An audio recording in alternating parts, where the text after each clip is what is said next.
essas diferenças e por que eu julgo que elas são interessantes para a gente pensar algumas questões, tá?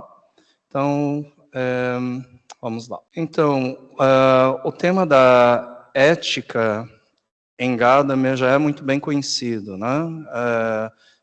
Existe já uma vasta literatura sobre a relação ética e hermenêutica, em geral, né? Mas especificamente sobre Gadamer, há algumas indicações muito precisas em Verdade e Método e nas obras posteriores. Tá? Aqui eu coloquei alguns dos autores que já têm tematizado esse assunto, e eu faço referência a eles logo desde o início, porque essa parte da discussão hermenêutica e ética eu vou passar meio rápido, pressupondo já essa bibliografia muito bem trabalhada sobre esse tema, tá?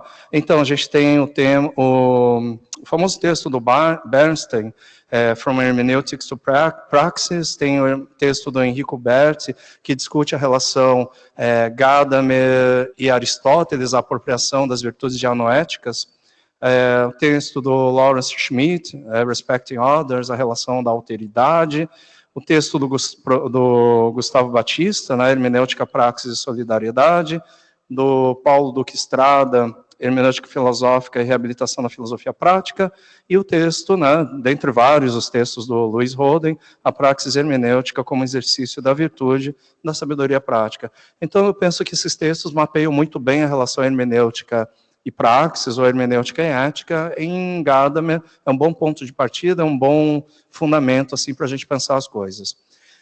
Como que a gente mapeia, né, os principais temas relativos a esses textos? Eu julgo que, pelo menos, a partir de 2 pontos importantes na obra de Gadamer. O primeiro deles é um subcapítulo, a atualidade da ética aristotélica, né? Normalmente esse é o ponto de partida de quem estuda essa relação hermenêutica e ética.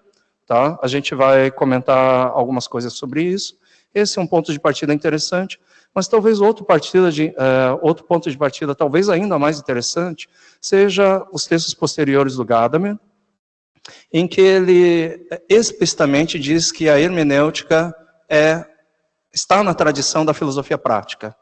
Então, há uma série de textos sobre isso, vários desses textos indicados aqui discutem as implicações disso, o que isso significa, tá?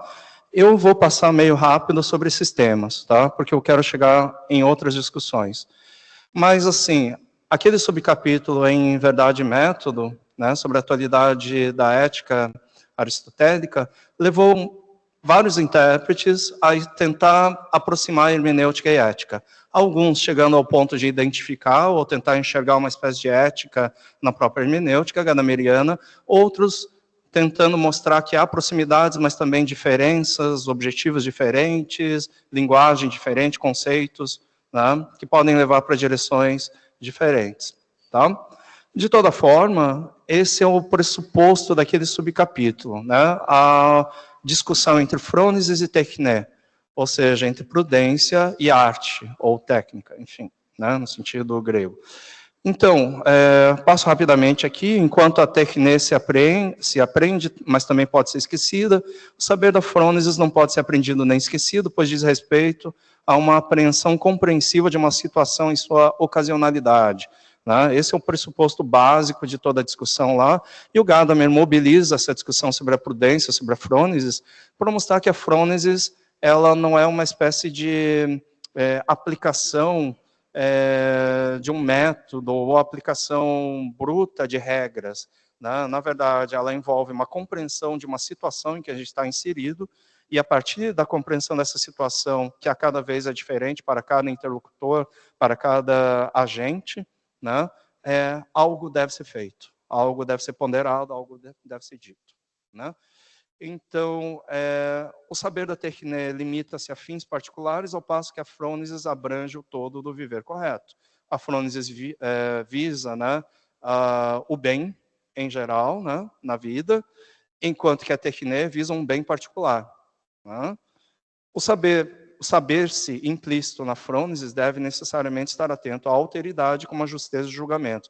E aí há uma fusão entre a autocompreensão, saber-se de si mesmo, com o saber dos outros, né? Não existe nenhuma possibilidade de um saber isolado de um sujeito, né? Supostamente isolado dos outros, atômico, né? Porque não seria um verdadeiro saber, seria um saber alienado. Todo saber sobre si implica um saber sobre os outros. E aí há um correspondente ético fundamental, certo? O ponto desse subcapítulo, apesar de todas essas aproximações, apesar de toda essa discussão, é que supostamente isso serviria como uma espécie de analogia para um desenvolvimento específico na parte 2, que é a parte sobre a historicidade. Então, toda essa discussão sobre a ética aristotélica serviria como uma espécie de modelo, uma analogia para se pensar certos elementos práticos do ponto de vista histórico. O Gadamer aqui não está elaborando explicitamente, ou pelo menos o interesse dele não é de explorar, elaborar explicitamente uma ética, mas é de utilizar o modelo ético aristotélico para mostrar várias coisas que são comuns com a hermenêutica gadameriana, a hermenêutica que ele está propondo. Ou seja, o fato de que a gente está sempre em situação, sempre tem que ponderar as circunstâncias, a ocasião, existe um elemento temporal fundamental, existe o elemento da alteridade, né? Trata-se de um saber que não pode ser de antemão previsto, né? Mesmo todo o saber anterior que eu tenho, ele deve ser, na ocasião, ser concretizado de um modo específico, tá? Então, me parece assim que esse capítulo ele é importante, mas ele é importante como uma espécie de modelo. Aí, o quanto esse modelo se aproxima da hermenêutica, o quanto esse modelo guia o Gadamer, a gente pode discutir mais adiante, tá? Enfim, toda aquela bibliografia discute de algum modo isso. O que eu gostaria de chamar a atenção, entretanto, é uma outra forma de abordar isso, talvez. A primeira coisa que eu gostaria que a gente pensasse é se a ética aristotélica é o modelo para a hermenêutica do Gadamer de alguma forma, então a gente poderia começar a trabalhar uma distinção que é importante para Aristóteles, que é a distinção entre virtudes ou excelências dianoéticas e enfim, éticas. Por quê? A frônesis é uma virtude dianoética, ela não é uma virtude ética. Ela governa o campo da ética, mas ela não é uma virtude ética. O Aristóteles diferencia, então, entre as virtudes éticas e as dianoéticas. A frônesis é uma virtude dianoética. Virtudes éticas são aquelas que resultam do hábito da reta razão, da mediania, né? E são coisas tipo coragem, temperança, liberalidade, magnificência, amabilidade, justiça, etc., que podem ser destruídas caso cheguem num extremo, caso, né, haja um excesso ou uma falta, né? Já a virtude dianoética da prudência, ou da frônesis, ela não pode ser destruída pela falta nem pelo excesso. Pelo contrário, ela é a condição de possibilidade de todas essas outras. Ou você tem ela, ou você não tem. Se você tiver ela, você tem todas as outras virtudes. Se você não tiver ela, você não tem nenhuma virtude, porque mesmo que alguma delas esteja adequada à situação, é sem a consciência da gente. E, portanto, não pode ser considerado uma virtude. Certo? Então, virtudes éticas, né? Por um lado, virtude dianoética por outro. Tá? Ainda nesse campo, é importante a gente pensar, então, como que o Gadamer aplica, de alguma maneira, né, todo esse saber sobre as discussões éticas e dianoéticas em Aristóteles. E aí ele fala do campo da praxis. Né? E o que ele chama de praxis é uma atualização do conceito de praxis grego. Tá? Praxis não designa, segundo Gadamer, justamente o agir segundo regras e a aplicação de um saber, mas visa a situacionalidade originária do homem em seu mundo circundante, natural e social. Né? O Gustavo esclarece o seguinte: dessa forma, na visão de Gadamer, a reabilitação da praxis aristotélica esclareceu decisivamente a tarefa que é assumida na fusão entre hermenêutica e praxis. Trata-se de um engajamento em defesa da razão prática, em detrimento da atual condição, chamado por Gadamer de ameaçadora e dominadora, na qual se considera a racionalidade somente à medida que seja fundamentalmente científica. Então, qual é a coisa em questão aí? O conceito de praxis aparece para o Gadamer, não apenas, mas muito motivado contra uma espécie de racionalidade que não é a racionalidade hermenêutica, mas é uma espécie de racionalidade instrumental ou técnica. É contra isso que é mobilizado e é contra isso que boa parte dos escritos do Gadamer tem em vista após Verdade e Método, né? Já em Verdade e Método, mas especialmente após Verdade e Método.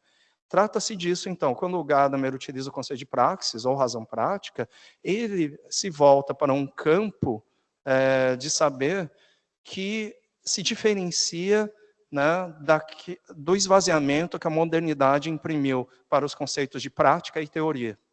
Ou seja, a prática como uma mera aplicação de regras teóricas, a teoria como uma elaboração abstrata de regras sobre o mundo.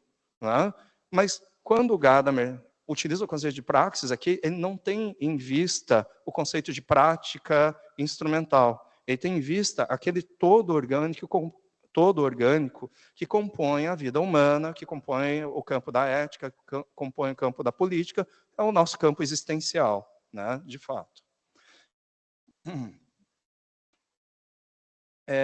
O Gadamer, em seu pós-fácil, né, ele diz o seguinte: parece-me que o fundamento último da confusão que domina pela perspectiva da metodologia das ciências é a decadência do conceito de praxis. Então, de alguma maneira, a obra do Gadamer é tentar retirar um conceito, reavivar um conceito de praxis que entrou em franca decadência a partir do predomínio de uma certa cientificidade e de uma certa visão instrumentalista sobre o mundo. Né? Isso faz, então, com que a razão política, né, tenha perdido, de alguma maneira, o seu sentido. Política englobando, né, aí o mundo da ética também. Então, esse é mais ou menos o pano de fundo de boa parte das discussões sobre ética e hermenêutica em Gadamer. Esse me parece ser assim a base para todas as nossas discussões. O que eu gostaria de fazer agora é operar uma espécie de desvio aqui. Né? Eu vou pressupor tudo isso que é dito, todas essas discussões, mas eu gostaria de contrapor isso a dois tipos de duas formas de virtude. Virtude cívica e virtude hermenêutica. De alguma maneira, essas duas são desdobramentos de toda essa discussão sobre as virtudes éticas e anoéticas, mas elas envolvem alguns outros aspectos que eu gostaria de colocar para a nossa discussão aqui, para o nosso debate. Que são virtudes cívicas, né? A gente tem esse texto do Gaston, que eu acho que é bem didático para a gente pensar isso, né? A virtude humana é uma coisa, ou a virtude ética, né? A gente poderia chamar também, tá? A virtude humana é uma coisa, a virtude civil é outra. A virtude humana é desejável por si mesma, para todos os indivíduos. Enquanto modos de realização podem variar de cultura para cultura, seu conteúdo básico não varia entre indivíduos, independentemente de seu tempo, lugar e circunstâncias. Por contraste, a virtude civil é valorizada instrumentalmente por sua contribuição para sustentar uma comunidade política. Porque comunidades se diferenciam, em princípio, propósitos, instituições e histórias, a substância das virtudes cívicas variam de comunidade para comunidade. Eu não sei se vocês perceberam, mas se a gente voltar naquele primeiro quadro aqui, a gente poderia dizer que, por exemplo, a coragem é uma característica, é uma virtude humana ou é uma virtude ética. A gente poderia dizer assim, nessa terminologia. Mas existem virtudes que dizem respeito à comunidade e não apenas ao indivíduo. E essas virtudes que dizem respeito à comunidade, elas são importantes para o Gadamer, segundo a minha interpretação, porque eles ajudam a fundar a comunidade. E a gente tem que, então, refletir que tipo de virtudes seriam essas e como elas soldam uma comunidade, tá bom? Então, é um pouco nessa direção. Não estou inventando nada, obviamente, né? Todo mundo que estudou um pouco de história da filosofia política deve ter visto que há um desenvolvimento da filosofia política, especialmente a partir dos romanos, com uma discussão muito forte sobre esse tema da virtude cívica. Claro que há nos gregos também, mas especialmente a partir da ideia dos romanos de república, né? Nós temos aí uma um forte desenvolvimento disso, que vai culminar no humanismo e no Renascimento, que são temas importantíssimos para o Gadamer, tá bom? Então, por exemplo, vamos pegar um autor contemporâneo como John Rawls. John Rawls nomeia como virtudes cívicas, não virtudes humanas, mas virtudes cívicas, no sentido que eu acabei de mencionar, por exemplo, a civilidade, a moderação, a tolerância e a disposição de participar nos debates públicos. Ou seja, sem essas coisas, para o John Rawls, uma comunidade se destruiria. Ela não conseguiria ser comunidade, seria um agrupamento de pessoas, porque, imagine, né, vamos pegar o último ponto, que me parece um ponto fundamental para a democracia. Sem o envolvimento das pessoas nos debates públicos, você tem basicamente uma tecnocracia. É isso. Então, para que aquela sociedade se transforme numa comunidade, é necessário, então, a virtude cívica para articular a vida entre os indivíduos, para que eles possam perseguir temas em comuns e lutar contra injustiças de uma forma comum também. Tá? Então, eu dei o exemplo aqui do John Rawls, mas, para o nosso caso, é mais importante outra discussão. Eu vou aqui chamar a atenção, então, um pouco para essa linhagem que eu mencionei agora há poucos instantes. Né? O Gadamer está atento para a República Romana, ele está atento para o desdobramento da República Romana do ponto de vista retórico até o Renascimento e o Humanismo. Eu quero perseguir um pouco isso e chegar num filósofo que é importante para o Gadamer, que é Vico. Então vamos mostrar como isso funciona. Né? Tem um texto clássico sobre essas questões, que é o texto do Quentin Skinner, As Fundações do Estado Moderno. E aí, prestem atenção, né, eu grifei até em negrito aqui, os elementos comunitários que surgem a partir da retórica. A retórica, a gente deve lembrar que ela era fundamental na formação dos indivíduos, até o início da modernidade, até meados da modernidade, a retórica era um dos elementos fundamentais assim da formação, daquilo que anteriormente os colegas estavam chamando de Bildung. É isso. Então, ó, o Skinner diz o seguinte: o papel indispensável que ela, a retórica, assim cumpre, vem do fato de que, unindo a sabedoria à eloquência, permite que o conhecimento da verdade seja efetivamente transmitido, e assim capacita as doutrinas mais salutares dos filósofos a exercer uma influência adequada sobre a conduta dos negócios públicos, dos assuntos públicos.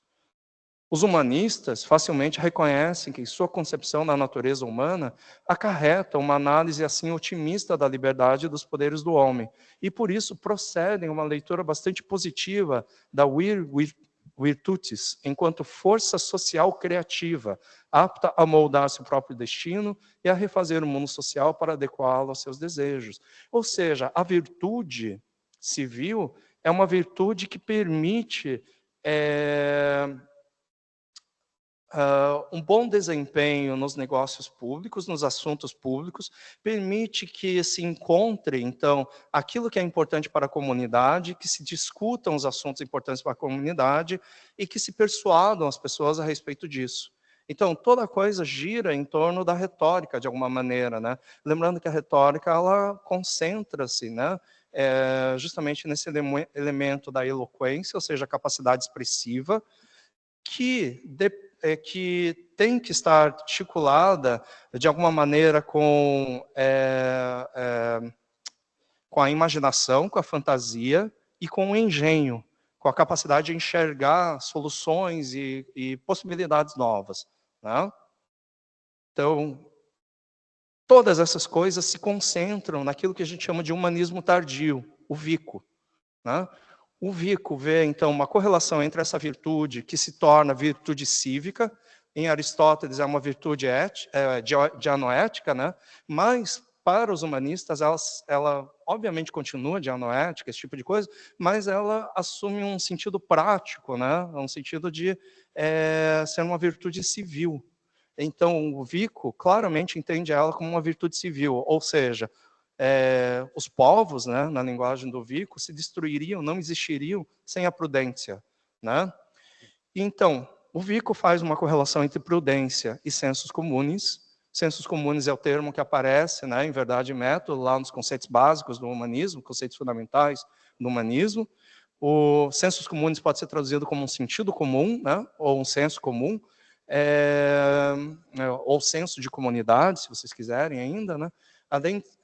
E aí eu cito Vico, né? Sentido comum, além de ser o padrão do juízo prático, é também o padrão guia da eloquência. Ou seja, essas duas coisas estão articuladas. Não é possível ser um sujeito prático sem ser eloquente, porque você precisa defender as coisas, você precisa persuadir as pessoas para que elas entendam o que está certo e o que está errado, por que a gente deve fazer uma coisa e por que a gente não deve fazer outra. Então, o sentido prático, ela depende da fala, ela depende da expressão, ela depende da linguagem, depende da retórica, né, no final das contas. Tá? Então, sentido comum é o padrão do juízo prático. Isso é um elemento fundamental para a gente entender a noção de virtude civil.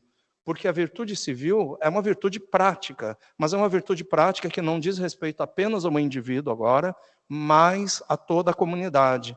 Então, a prudência, ela tem que ser um caráter da comunidade, e não apenas dos indivíduos. Tá certo? Bom, aí o Schaeffer, né, num texto muito interessante, me parece assim, um dos textos fundamentais sobre Vico e Gadamer, ele diz o seguinte: a ideia de sensus comunis de Vico solda o juízo individual do orador ou do agente ao consenso moral compartilhado no discurso público. O juízo individual é formado pela sua participação no discurso público e seu treino na tradição literária da comunidade. Os valores que seus julgamentos incorporam já estão presentes na linguagem pública e na tradição literária, mas isso implica que o juízo é parte dos sensos comuns, está sujeito à discussão pública. Olha que interessante, a gente sempre tem esses dois elementos nesse trecho, o elemento público e o elemento literário. Como que você vai ser um sujeito prático sem formação? Sem saber da tradição, sem saber o que foi dito, sem saber das diversas tópicas, das diversas variações que podem existir no assunto. Como que você pode defender um assunto né, de uma maneira crua, sem saber disso tudo? Então, essas duas coisas se articulam. Né? O literário, ele forma o nosso caráter, mas, ao mesmo tempo, ele tem que repercutir nas ações, tem que repercutir na vida com os outros. Tudo bem, por enquanto? Tá? Então, é mais ou menos nessa direção aí que eu estou chamando a atenção para as virtudes cívicas. Veja, então, que aí a gente tem um complemento, né, em relação às virtudes éticas e dianoéticas do Aristóteles. Né?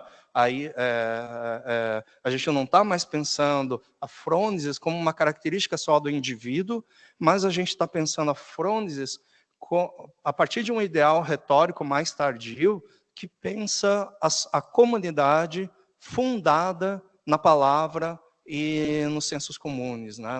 na prudência, agora, né, nesse sentido latino. Tá? Então, eu sugeriria vocês pensarem isso como um complemento, como uma outra etapa de nosso passeio hermenêutico aqui, hermenêutica e ética. Né? E existe um terceiro termo para a gente pensar as virtudes, que são as virtudes hermenêuticas. Esse termo aparece em Gadamer, mas aparece principalmente nesse autor, no Dostal. Né?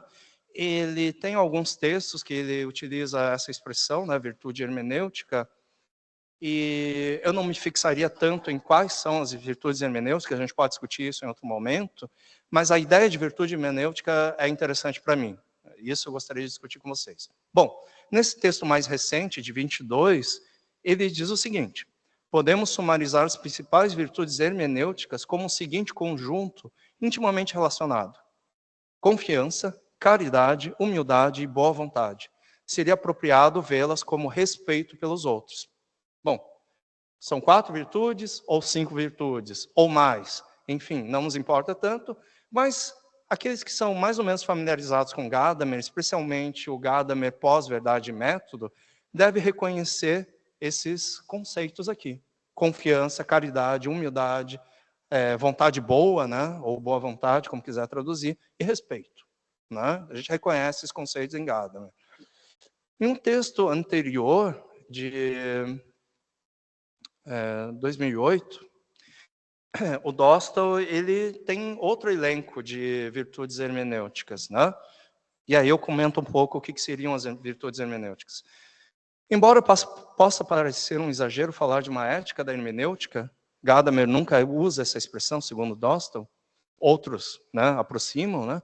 Gadamer claramente vê a confiança, a humildade, a modéstia, a fidelidade e o cuidado como virtudes hermenêuticas. Percebem que há uma pequena variação, mas a ideia é a mesma, né? O que são virtudes hermenêuticas, né?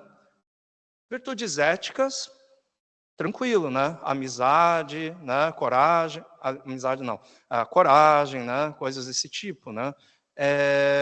Justiça, enfim, como aparece no Aristóteles. Tudo bem, a gente consegue diferenciar isso das virtudes dianoéticas, que em Aristóteles são aquelas virtudes que dizem respeito a As virtudes dianoéticas são chamadas também de virtudes intelectuais, são aquelas as mais universais, as mais importantes, que organizam um certo grupo de saber, né, sobre um conjunto de coisas no mundo, né? Por exemplo, a sabedoria é uma virtude dianoética, a episteme, né, ou seja, a ciência, outro tipo de virtude dianoética, que diz respeito às coisas invariáveis. Do ponto de vista das coisas variáveis, né, a techne é uma virtude dianoética e a frônesis é outra virtude dianoética. Né? Em relação às coisas que podem mudar, você pode ser um bom marceneiro, você tem techne, e você pode ser uma pessoa justa, pessoa honesta, né? Você tem frônesis. Né? Muito bem.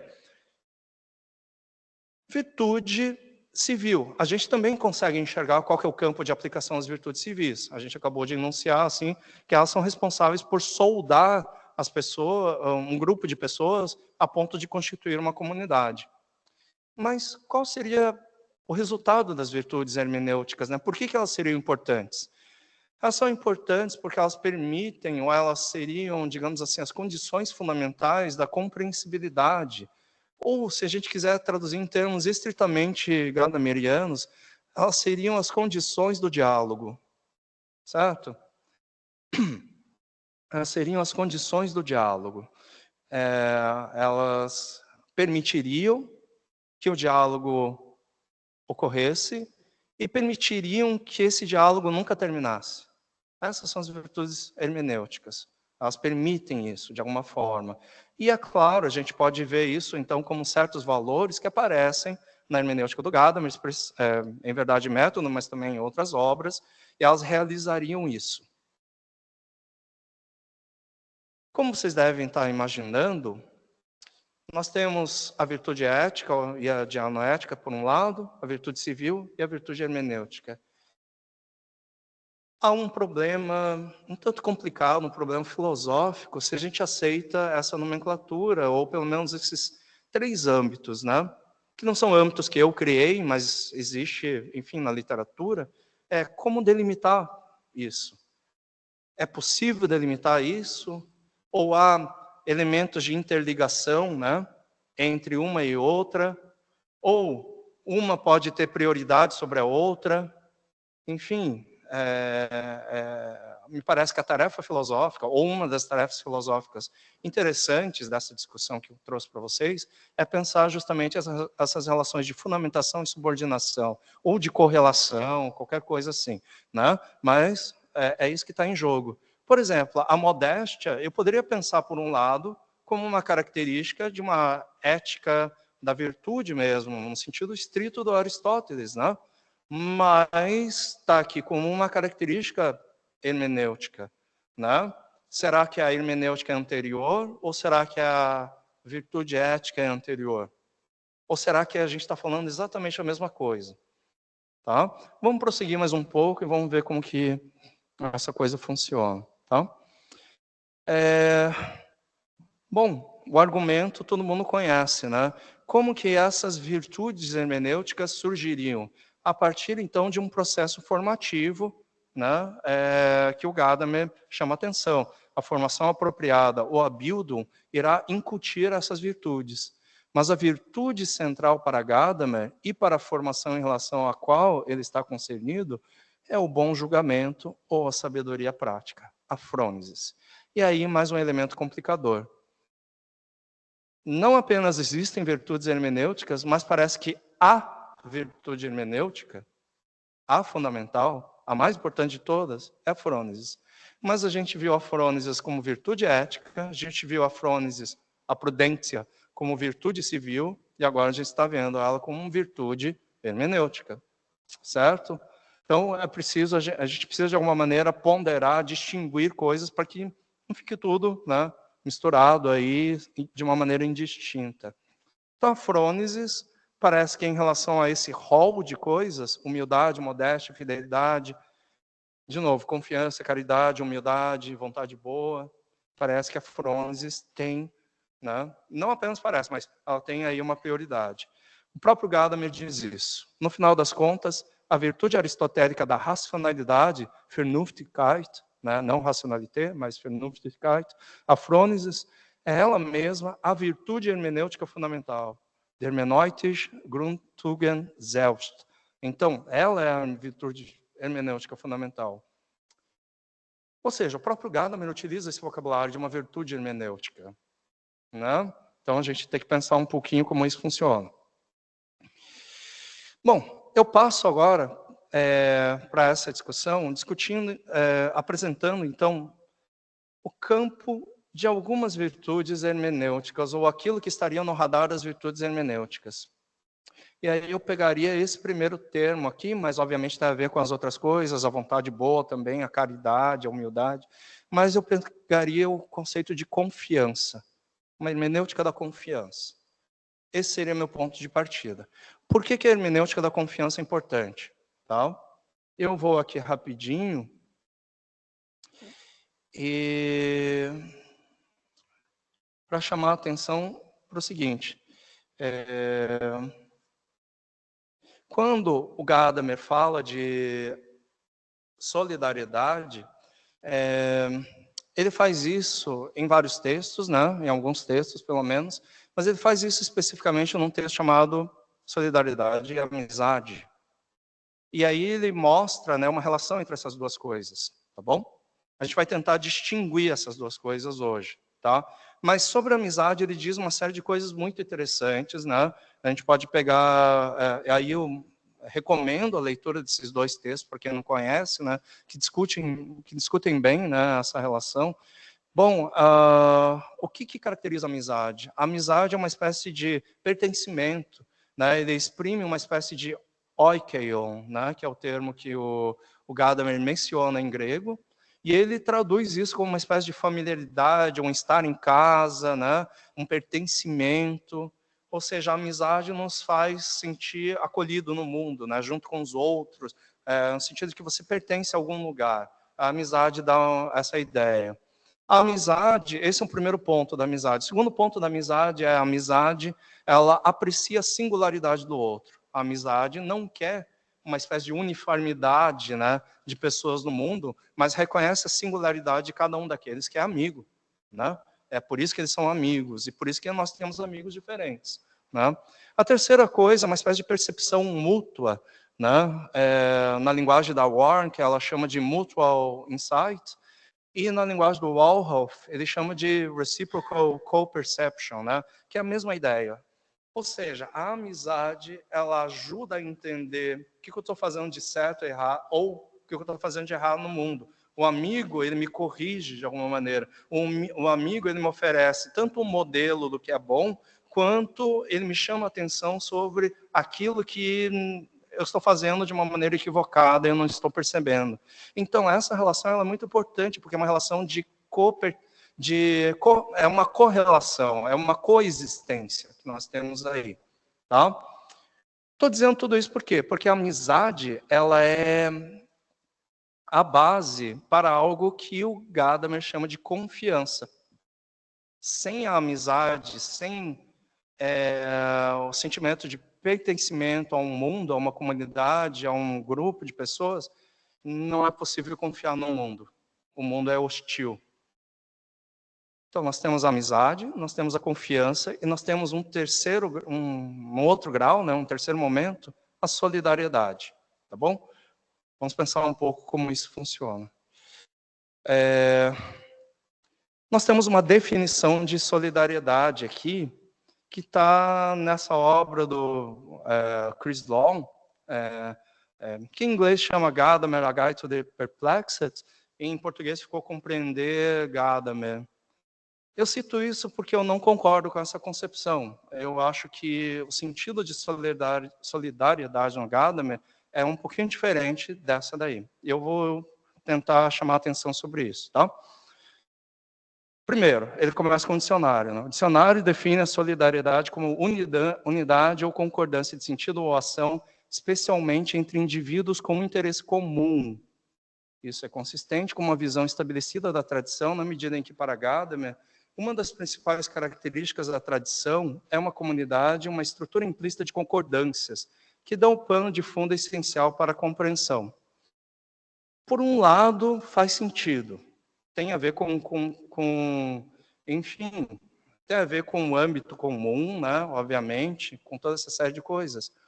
Mas, como vou procurar mostrar aqui, a solidariedade ela é exigida justamente aí onde há discordâncias. E o Gadamer está atento para isso. Dizendo uma outra linguagem, e há uma série de textos que fazem essa aproximação, o Gadamer está preocupado não exatamente como uma espécie de unidade comum, de interesses comuns, mas ele está preocupado com a pluralidade, assim como a Hannah Arendt. Por isso, né, tem essa série de textos, depois a gente vai passar aqui, tem uma série de textos que falam justamente da relação, né, entre o Gadamer, acho que eu não coloquei aí, Gadamer e Hannah Arendt, que eu acho bem interessante. Eu penso que os dois estão no mesmo caminho por pressupostos diferentes. Tá? Então, ó, por exemplo, o Walhoff, ele diz o seguinte, ó, não é surpreendente que Gadamer não conceitualiza a solidariedade em termos de interesses políticos compartilhados. Se fosse assim, a gente não precisaria de solidariedade. A gente pensaria a mesma coisa, a gente queria os mesmos objetivos, não é isso. O ponto da solidariedade é quando você tem interesses diferentes e ainda assim você tem que fazer algo pelo outro. Esse é o ponto. Né? Então, o Gadamer está atento para isso. E quando o Gadamer pensa solidariedade, ele pensa... A gente pode voltar um pouco para a verdade e método, aquela ideia de que cada um de nós traz consigo um certo horizonte, portanto, um certo mundo, e é preciso estar atento ao mundo do outro, a esses diferentes horizontes. Então, essa pluralidade que me parece que está na base do que o Gadamer chama de solidariedade. Que aí, nesse sentido, eu concordo com o Walhoff. Né? O Dostal também chama a atenção sobre essa pluralidade de mundos, que eu acabei de mencionar aqui. Né? Então, o tema da amizade eu já mencionei. A tese, né, da Maria Lopes, né, é bem interessante, porque ela diz, né, o seguinte, a solidariedade, portanto, é praxis, ela é aplicabilidade situacional do bem, é representada como interesse pelo bem comum em perspectiva dos interesses mútuos, requer a tomada de consciência cidadã em diferenciar os interesses pessoais do coletivo ou mesmo de concebê-los em sua inter-relação. Então, existe um elemento aí fundamental que me parece que a solidariedade ela lembra algo do que a gente acabou de falar sobre as virtudes civis. Ela faz essa ponte entre o eu e o outro e cria algo em comum. Né? Me parece que é isso que a Maria Lopes está chamando a atenção. Né? Então... eu vou passar um pouco mais rápido nessa última parte, mas vamos lá. Essa última parte é a parte que eu tenho uma tese aí, eu gostaria de discutir com vocês. Primeira coisa é pensar, então, a amizade, a confiança e a solidariedade como 3 elementos importantes na hermenêutica, mas do ponto de vista das virtudes, eu diria assim que elas ocupam níveis diferentes. A amizade está muito mais próxima da virtude ética e a solidariedade está muito mais próxima da virtude civil ou virtude política. E a confiança é algo que está meio caminho dos dois. Sobre essas diferenciações, né, entre essas diversas possibilidades de solidariedade, eu recomendo esse livro da Sally Schultz, né, um livro que eu acho muito interessante. Não sei se concordo com tudo que ela diz, mas é um livro bem interessante, porque ela faz essa distinção, né, em direção ao mundo político. E o livro se chama, né, Solidariedade Política, tá? Political Solidarity. E aí, aí a gente pode pensar o seguinte: a amizade está na base de um sentimento de pertença que permite que se possa confiar no outro. Isso é Gadamer, ele diz isso, tá bom? Por outro lado, né, a solidariedade lida com o fato de que os cidadãos se relacionam uns com os outros sem que se conheçam. E aí nós saímos do campo da amizade. Mas como assim? O Gadamer não escreve sobre amizade e solidariedade? Sim. E depois eu vou explicar por quê. Mas veja que a solidariedade, como virtude civil ou política, ela não é a mesma coisa que a amizade. A amizade te dá uma casa. A solidariedade permite um mundo justo em comum. Elas não são a mesma coisa, tá? Mas elas podem estar ligadas. E elas devem, segundo Gadamer, estar ligadas, tá bom? Eu chamo a atenção aqui para alguns textos, né, do Alexander Christ, né, ou Christ, enfim. Eu vou resumir o argumento dele. Esse texto de 2024, do ano passado, ele é muito interessante. Ele utiliza um texto do Melville chamado, né, The Confidence Man, né? E aí esse texto ele é muito interessante porque basicamente as pessoas estão num navio, num bote, num navio, e todo mundo é corrupto, todo mundo é hipócrita, né? Tirando o personagem principal, assim, cada personagem que entra, todo mundo é hipócrita. Ou seja, o outro é vicioso. Todo outro que o personagem encontra é vicioso, é corrupto, é hipócrita, quer te manipular, quer se aproveitar de ti. E ele utiliza esse argumento como um elemento de contraponto para a gente pensar, bom, é possível a gente pensar uma hermenêutica da confiança? É possível tomar a confiança como uma virtude hermenêutica? Ou uma hermenêutica da confiança é algo ingênuo, né? Que estaria sempre à mercê dos aproveitadores? Né? Então ele utiliza isso, eu acho muito interessante esse texto, né, dele, mas basicamente é esse o argumento. Tá? Para economizar aqui eu vou pular um pouquinho. E aí ele diz o seguinte: bom, mas tudo bem, a gente quer, então, obviamente, a gente quer uma sociedade solidária, mas como inaugurar a solidariedade, como fazer a solidariedade aparecer, se todo mundo que eu encontro é corrupto, vicioso, hipócrita, etc., né? Esse é um problema, né? Se você for pela hermenêutica da confiança, segundo ele, se você for apenas pela hermenêutica da confiança, segundo ele, você só vai ser aproveitado, né? Você só vai ser enganado o tempo inteiro. Você não vai conseguir gerar solidariedade, pelo contrário, né? E aí, me parece que a resposta dele recai naquilo que a gente costuma chamar de hermenêutica da suspeita. Ele chama de vigilância, etc., mas né, estar vigilante, estar acordado, mas me parece que não é tão diferente do que acontece com a hermenêutica da suspeita. Bom, para a parte final, eu gostaria então de trabalhar esses exemplos que o Gadamer trabalha nesse belo texto chamado Lied Hilde Domin, Lied zur Ermutigung 2, né, Canção de Encorajamento 2, e é um texto sobre confiança. E é o texto do Gadamer que fala sobre o poema dela, e o poema dela, eu peguei só esse verso, que é o verso que o Gadamer analisa mais, e ele diz: confiar, o mais difícil ABC. Olha só que interessante o que ela diz, né? Bom, confiar, essa coisa. O ABC mais difícil. O que é ABC? É o início, né? E aí, nós temos aqui uma ideia de uma hermenêutica da confiança como sempre um reiniciar.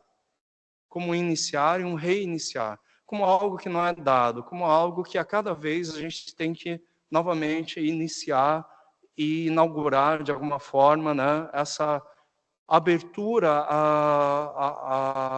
abertura aos valores, abertura à virtude no mundo. Vamos dizer, análise, né? O Alexander Christ, ele escreve esse outro texto, né, de 2022, ele analisa isso E ele diz uma coisa muito interessante, ele diz, confiança e linguagem andam juntas. Um colapso na linguagem é um colapso na confiança.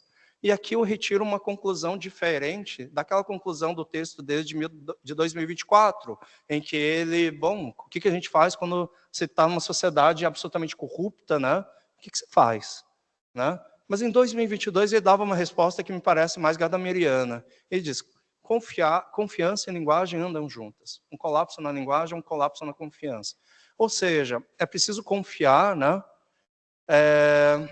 Porque as duas coisas, a confiança e a linguagem, elas se articulam com um terceiro elemento que é o mundo. Confiar é confiar no mundo, é ter o mundo. Se você não confia, você perde o mundo. E não é possível viver sem mundo. Né? E linguagem é aquilo que propicia o mundo, é aquilo que articula o mundo, sustenta o mundo. É por isso que um colapso num implica um colapso no outro, né? Bom, e aí ele diz o seguinte, uma confiança na linguagem é a possibilidade de encontrar e desenvolver uma linguagem comum com cada um. A tarefa de uma hermenêutica da confiança é uma afirmação constante e ativa dessa confiança, mesmo na época mais desconfiada. Hermenêutica da confiança. Olha o né? Então, hermenêutica da confiança aparece para mim aqui como tradução de hermenêutica de uma virtude hermenêutica. Né? Hermenêutica da confiança é basicamente aqui, né, uma espécie de hermenêutica de uma espécie de virtude específica, que é a confiança, que é um meio que está entre a amizade, esse mundo comum, que é o nosso objetivo de chegar, no sentido que a gente quer uma espécie de pertencimento, né, a um mundo que nos acolhe, mas, por outro lado, a confiança também está a um passo da solidariedade, porque a solidariedade também permite um mundo comum, mas é um mundo comum diferente que não é sustentado pela amizade, e sim sustentado, né, por, enfim, diversos outros objetivos, vamos dizer assim, outras instâncias afirmadoras, né? Então, como exemplo disso, como rompimento de uma sociedade corrupta, um rompimento de uma sociedade desacreditada, né, uma sociedade que só desconfia uns dos outros, eu menciono aqui dois textos, um da Anne Frank, que escreveu num quarto escondido isso, né? Ela, enfim, seria descoberta depois, mas por que ela escreve? Por que nós escrevemos, nos comunicamos uns com os outros pela fala, por todo tipo de expressão?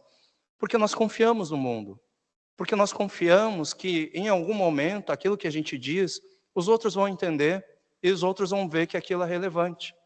Então, mesmo que ela não sabe se alguém vai ler aquele diário, mas ela escreve. E é isso que nós fazemos no mundo, de alguma forma. Né? Então, o elemento de confiança é um elemento fundamental, como um elemento hermenêutico, né? Existencial.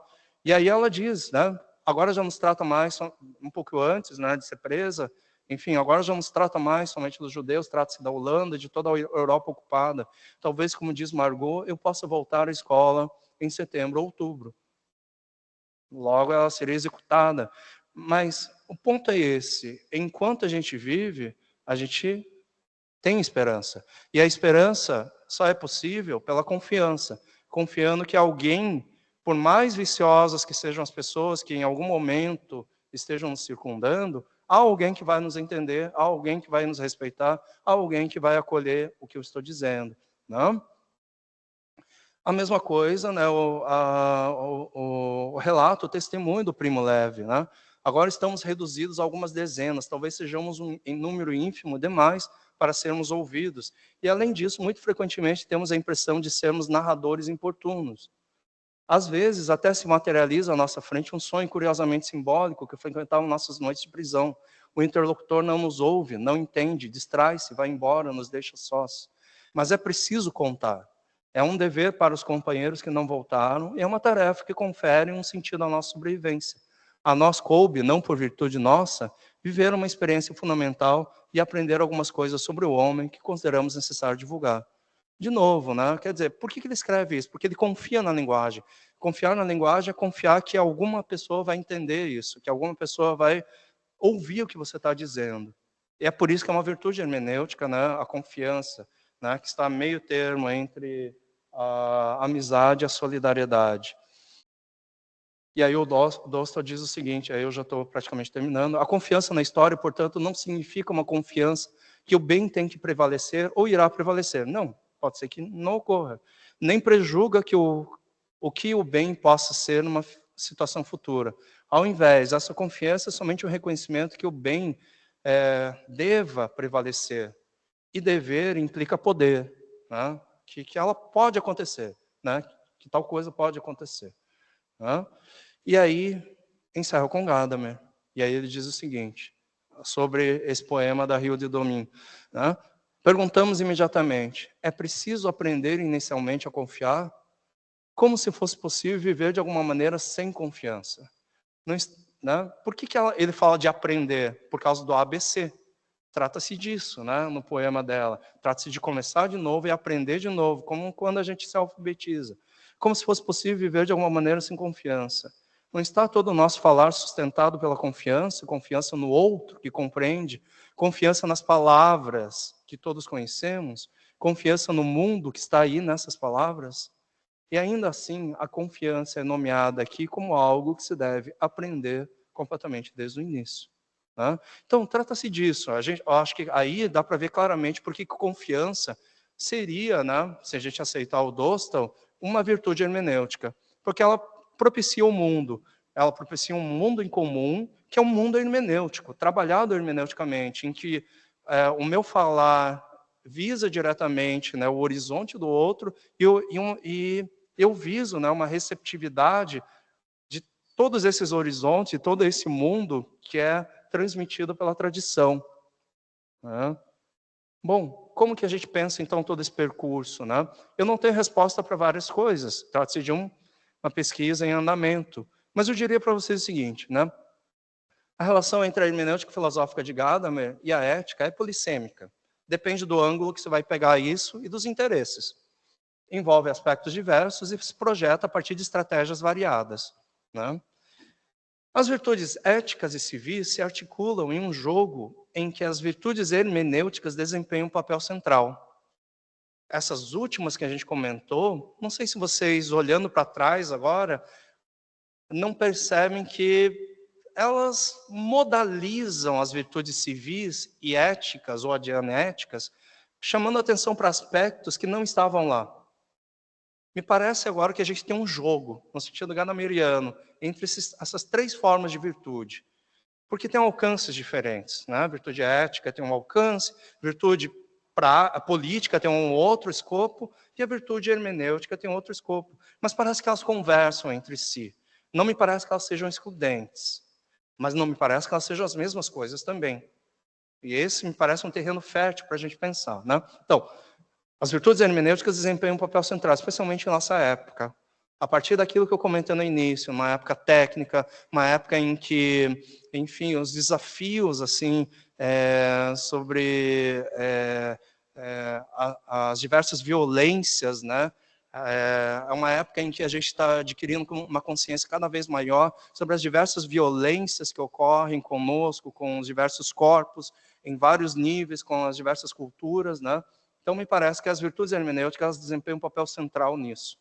No entanto, as últimas não se subsumem àquelas, a ética e a civis, mas se mantêm como que são, a partir de uma tensão recíproca, de sua tensão recíproca. E, por fim, né, essa última parte, uma hermenêutica da confiança. Eu poderia falar sobre a solidariedade, poderia ter falado sobre a amizade, mas tem bastante coisa escrita sobre isso. Queria chamar a atenção sobre a confiança como um exemplo de uma virtude hermenêutica, né? Parece revelar como condição de desestabilização de uma sociedade corrupta ou hipócrita. Isso não significa acreditar cegamente de maneira ingênua no outro, mas afirmar que uma comunidade só se realiza plenamente através de uma noção de pertencimento. Ou seja, a confiança, ela tem um pé na amizade e um pé na solidariedade. Ela está entre os dois. Ela permite um recuo para um, assim como antecipa o outro. E é nesse sentido que ela permite, de alguma maneira, um pertencimento. O que eu chamo de pertencimento? Que a gente possua um mundo. Que o mundo não se desintegre simplesmente, como se desintegrou, né, para as diversas pessoas em situação de violência, né, que de repente tudo aquilo que acreditavam, tudo aquilo que viam se desmorona, mas que a gente ainda encontre, né, algum respaldo, né, alguma coisa que, diante de todos os cenários mutáveis, ainda permite a gente acreditar e permite não só que a gente acredite, mas nos incentive a falar sobre o mundo, a falar sobre nós mesmos e dos outros. Né? Então é isso. Muito obrigado.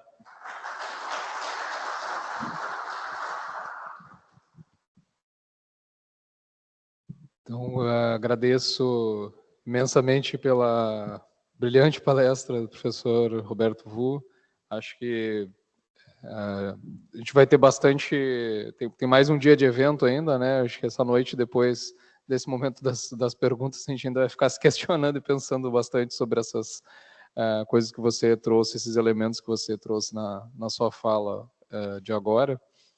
Mas eu vou passar diretamente a palavra ao público que está aqui presente e também pelo chat, quem está nos assistindo pelo Teams, também pode fazer comentários ou enviar alguma pergunta pelo chat, né? Então está aberto agora esses 20 minutos, mais ou menos, aí de... Já temos um inscrito, professor Celso.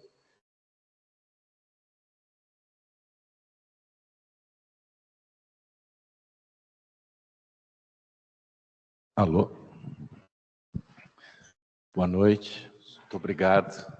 Uma bela conferência, nos trouxe elementos muito interessantes para pensarmos nas questões das virtudes, da ética. E acho que essa relação, esse conceito de confiança que tu trouxeste me fez pensar em duas coisas imediatamente, tá? Que eu acho que está no horizonte da humanidade hoje. Um tema é o tema da sustentabilidade. Tá? Que níveis de confiança nós podemos ter entre nós para lidar com um tema tão complexo, tão contraditório, tão profundo, que é o tema da descarbonização, enfim, o tema, as possibilidades de pertencimento da humanidade à Terra. Né? Acho que esse é um tema interessante de abordarmos, até porque é um dos temas centrais do colóquio. Né? E aí, como esse conceito de confiança me parece extremamente interessante nesse sentido. Né? Mesmo que não venhamos, mesmo que não consigamos resolver o problema, bom, mas precisamos ter essa confiança entre nós. Né? Talvez seja um caminho interessante a pensar. E outro ponto que também me chama a atenção, hoje eu tento, um dos problemas de pesquisa meu é o tema da inteligência artificial e os impactos e as questões éticas, políticas que estão por trás da inteligência artificial no contexto da sociedade contemporânea. E me parece que o conceito de confiança, ele é um conceito central porque nós temos uma ferramenta tão poderosa do ponto de vista de produção, distribuição de conhecimento, organização da sociedade, enfim, é uma tecnologia de uso geral que tem um impacto, vem tendo e terá cada vez mais um impacto profundo nas relações sociais, econômicas, políticas, de poder, etc.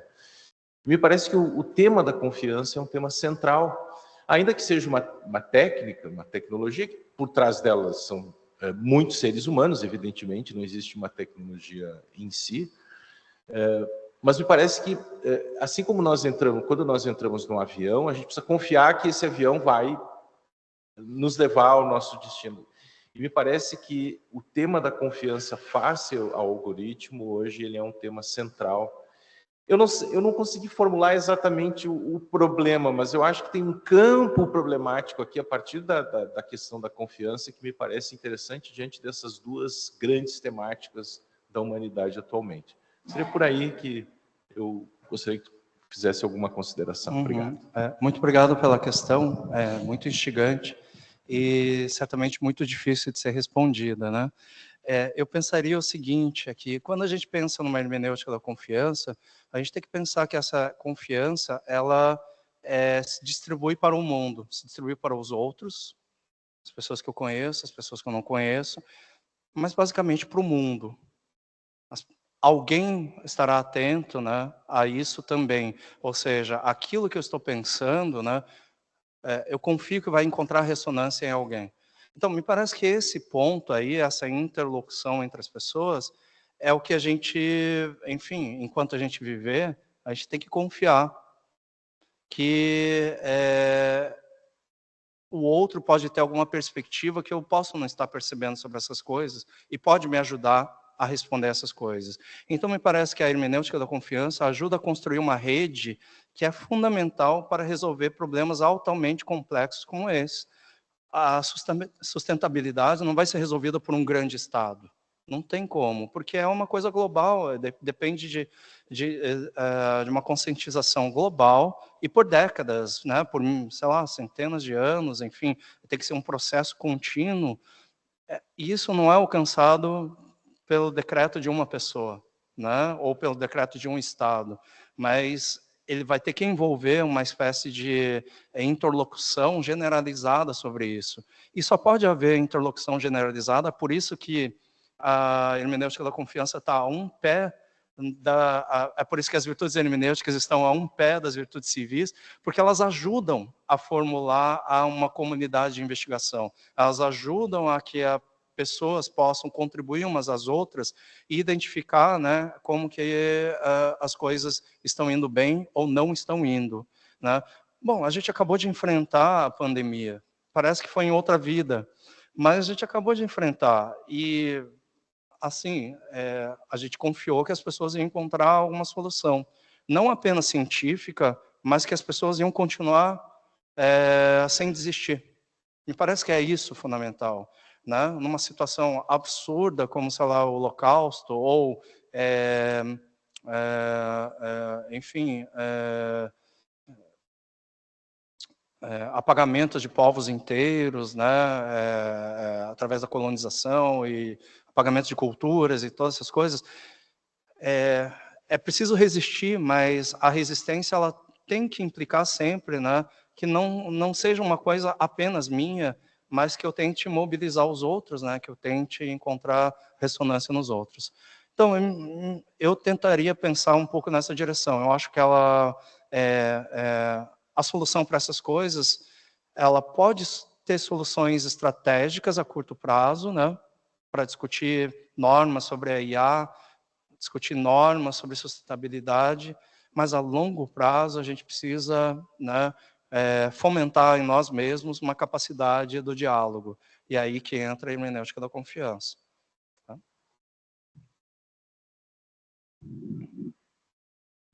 Estamos exercendo a hermenêutica da confiança e da solidariedade aqui com o nosso microfone aqui no momento. Eu vou fazer uma pequena pergunta que tem do chat aqui, se alguém mais aqui também quiser fazer uma provocação, ou um comentário, uma pergunta, fique à vontade. Mas o Henrique Pacheco, ele que apresentou aqui na manhã hoje, né? Ele pergunta para o professor Vu, ele diz assim: parece que a confiança, entendida como um ABC, entre aspas, que nos faz possuir um mundo ao confiar na linguagem, integra uma visada mais originária da ética, tal como proposta por Gadamer. Pergunta: a confiança no bem possível seria sinônimo de esperança ou a esperança constituiria uma virtude hermenêutica distinta? Excelente questão. Me parece que sim, me parece que, não sei se o Gadamer chega a identificar, mas sempre que ele fala da confiança, ele fala da esperança. E, de fato, né, na minha exposição, eu procurei chamar a atenção entre a proximidade entre Gadamer e Hannah Arendt. E os dois são filósofos da esperança, de certa forma. Por mais que eles tenham vivenciado, né, no século XX, por mais que a gente tenha vivenciado violências de todo tipo, é preciso acreditar ainda no potencial da humanidade em trazer o belo para o mundo, o bem para o mundo. E aí me parece que a confiança, ela de alguma forma está relacionada com essa possibilidade da esperança, sem sombra de dúvida. E por que a esperança existe? E por que ela é uma virtude que tem tudo a ver com a hermenêutica? Porque o ponto de partida da hermenêutica é a noção de abertura. a abertura ao outro, a abertura ao mundo.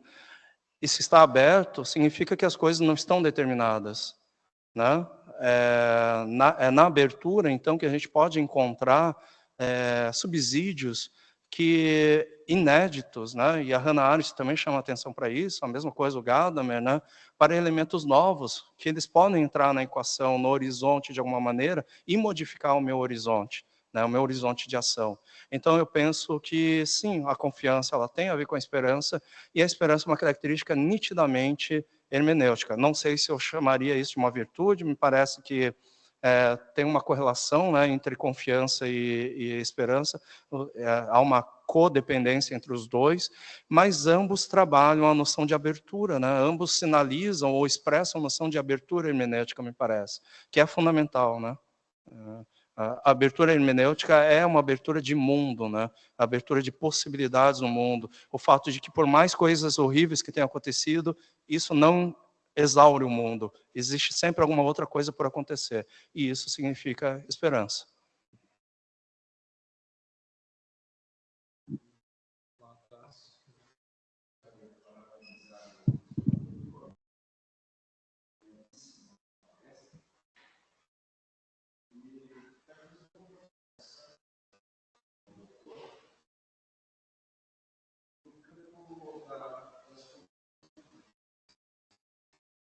Quando eu falo a seguinte frase, essa pessoa teve coragem de não contar na licitação 10 milhões. Eu estou falando de virtude. Quando eu falo assim, essa frase, ele teve coragem de não fraudar ao Estado na licitação de 10 milhões. Que tipo de virtude nós estamos falando? Bom, aí coragem, né, tá sendo usado num sentido como uma analogia, né, como uma figura de linguagem, aí não é o pé da letra, né, mas certamente, né, se a pessoa não se apropriou do que era indivíduo, certamente ela é honesta, qualquer coisa assim, e estaria talvez, né, no campo da virtude ética, né, mas depende do contexto, todas essas coisas são contextuais, né? Depende das motivações, depende em que circunstâncias isso ocorre ou não, né? Mas certamente é um uso metafórico, né, da coragem aí.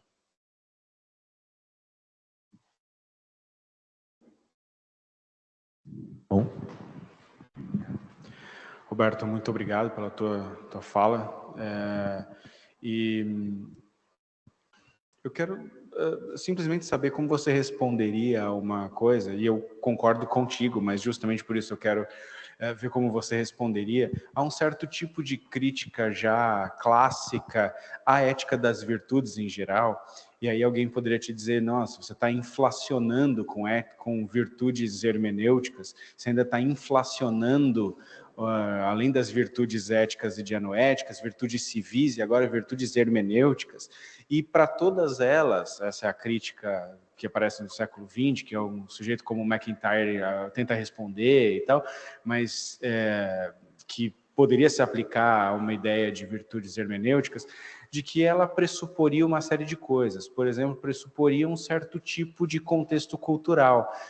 Amizade ou confiança pressupõem um certo tipo de contexto cultural que, se a gente relativizasse esse contexto, uma virtude como confiança, por exemplo, nos outros, seria totalmente criticável, né? Ou amizade com quem? Amizade com todo mundo?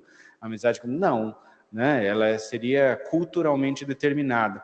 Ou ainda que uma ética das virtudes pressuporia, e de novo eu concordo com isso, mas quero te ouvir sobre a crítica, pressuporia uma certa noção de racionalidade, em que você pudesse identificar, por exemplo, aspectos teleológicos e, portanto, daí pensar numa rexis proaeretiké, aí como diz Aristóteles e tal. Então, ou seja, como que você responderia a uma crítica à ética das virtudes em geral, incluindo agora uma espécie de, entre aspas, nova categoria de virtudes como as hermenêuticas, que também cairiam ou seriam suscetíveis ao mesmo tipo de crítica, né? A uma dependência de um determinado contexto cultural e de uma determinada concepção de racionalidade. Uhum. Não, muito boa a questão. Começo do fim para o começo.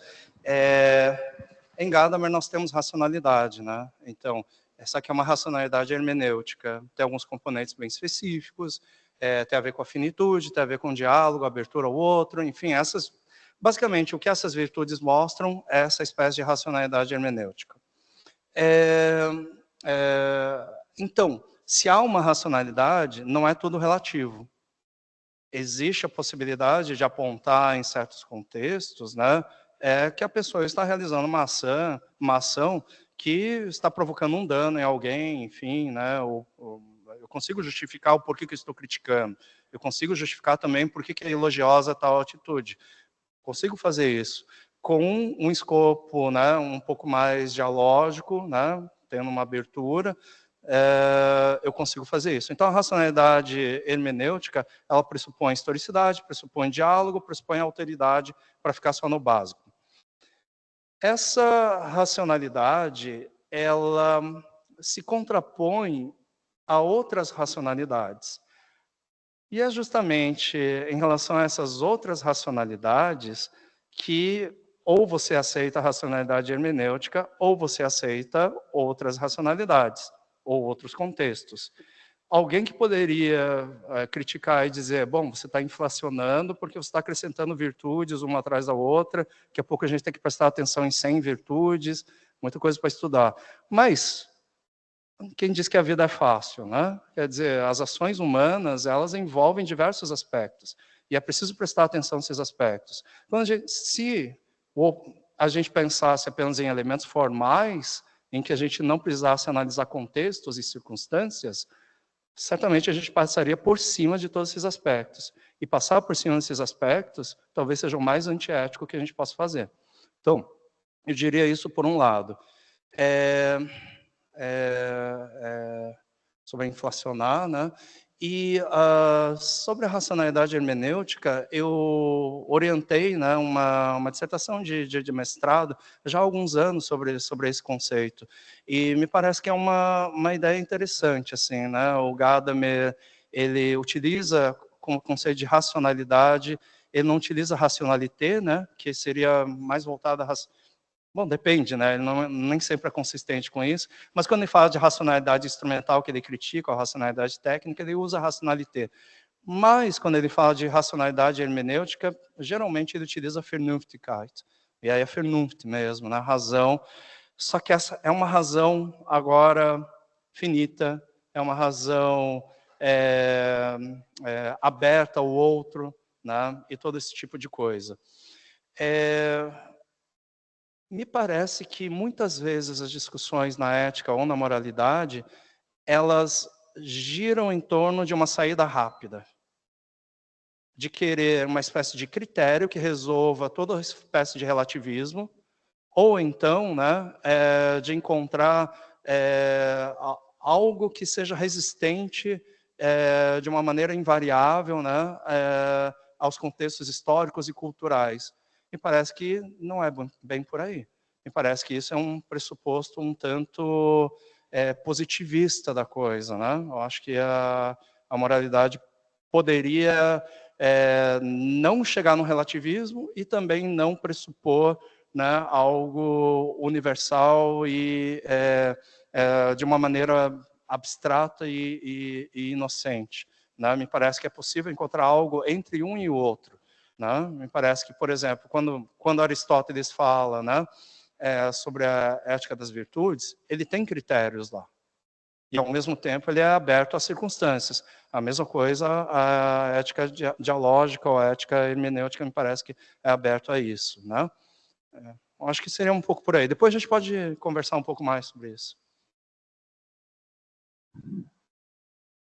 Luiz, para fechar. Ah, tá.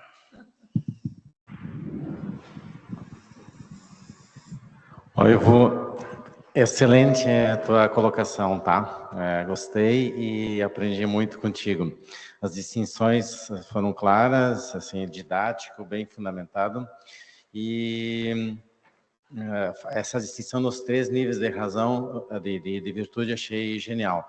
Eu escrevi há alguns anos atrás um texto em homenagem ao Ivan Domingues sobre a virtude da humildade, e aí fiquei pensando aqui, putz, eu não atribuí a Gadamer essa virtude, eu acho, mas assim, escrevi a partir dos textos dele, vou ter que dar uma olhada.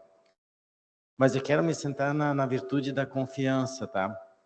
Eu também gostei e acho excelente, você tem razão que ela está entre amizade e solidariedade. Eu acho que está bem, e é um baita conceito, o Celso fez a observação ali antes. Mas eu tenho umas suspeitas, e eu vou te colocar quais são as minhas suspeitas, né? Como é que eu vou confiar no meu Inter, por exemplo? Né?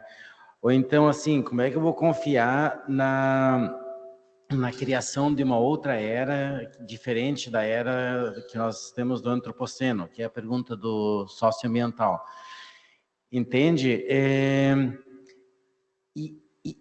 Parece que esse conceito de confiança, de confiar, ele flerta, né, com esperança, flerta com fé, flerta com crença. Então, eu creio na vida pós-morte, né?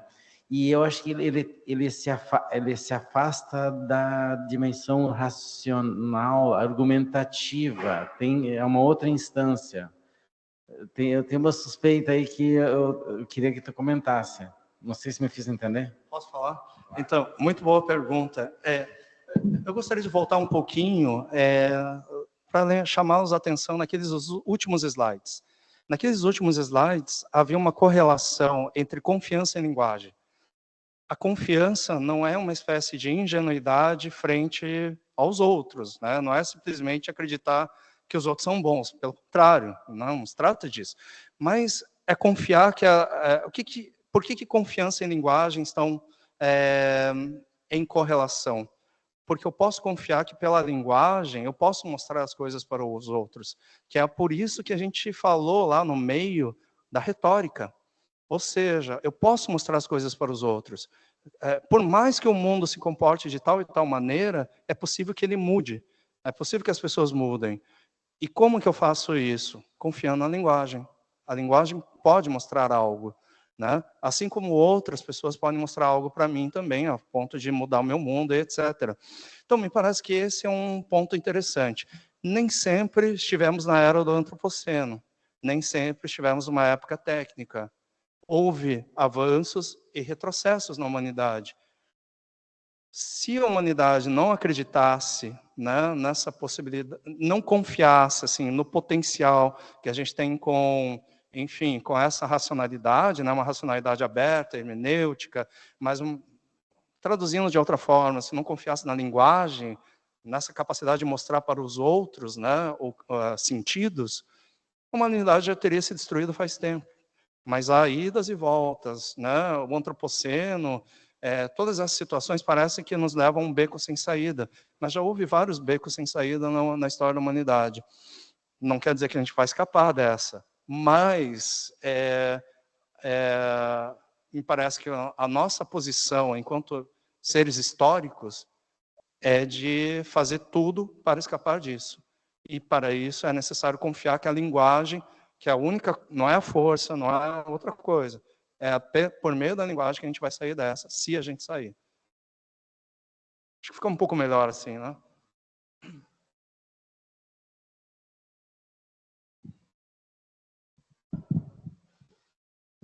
Então, gente, acho que a gente poderia ficar mais meia hora tranquilamente discutindo, mas nós temos um cronograma, um horário, né? E fechamos então essa noite, essa segunda noite do nosso colóquio, com essa ótima palestra do professor Roberto Wu.